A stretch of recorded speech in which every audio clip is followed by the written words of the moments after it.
Hi, my name is Miguel Aguirre, and welding inspires me.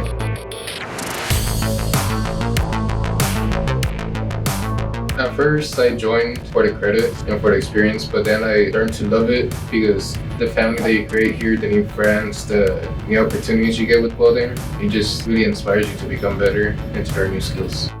Something about welding that most people don't know is how fun you get to have with it. Most people see welding as a dangerous job, but if you know how to be safe in a shop or in your job area, you get to have fun with it and create new friends, a new family.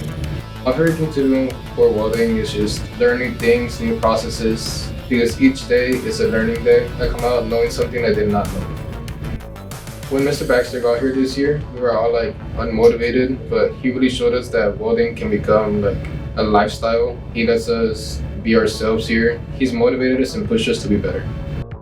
I have so far 5 certifications. What these certifications do is show that you are able to do a specific job and that you specialize in it.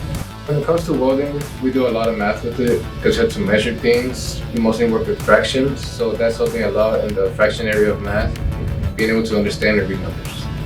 What my plans right now for the future is to become a pipeline welder. They're the ones that weld the pipe for oils, for gas, for water and stuff like that. I love welding so much, I take it every day.